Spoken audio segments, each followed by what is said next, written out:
প্রশ্ন, আইএসএফ কি কেবল মুসলিমদের দল? উত্তর, রাজনীতি যখন নীতিহীন হয় তখন সত্যকেও সন্দেহের চোখে দেখা হয়। আইএসএফ কি মুসলিমদেরই দল? এই প্রশ্নটি তারই প্রতিফলন। আসলে আইএসএফের জন্ম কোনো ধর্মীয় পরিচয়ের রাজনীতি করতে নয়, বরং ধর্মবর্ণ নির্বিশেষে পিছিয়ে রাখা মানুষের রাজনৈতিক প্রতিনিধিত্ব নিশ্চিত করতে। এর নেতৃত্বে মুসলিম থাকলেও তার লক্ষ্য বরাবরই শ্রেণীভিত্তিক অবিচারের বিরুদ্ধে সংগ্রাম।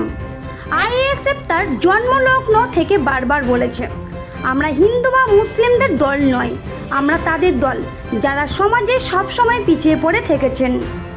আইএসএফের মঞ্চে, মিছিলে, প্রার্থী তালিকায় হিন্দু, দলিত, আদিবাসী, নারী সবাই জায়গা পান। আইএসএফ মুসলিম পরিচয়কে লুকায় না, আবার অন্য কোনো পরিচয়কে উপেক্ষাও করে না। যারা আইএসএফকে কেবল মুসলিমদের দল বলে চালাতে চায় তারা হয় বিভ্রান্ত, নয়তো ইচ্ছাকৃতভাবে মানুষকে বিভ্রান্ত করতে চাইছে যাতে প্রান্তিক মানুষের ঐক্য তৈরি না হয়।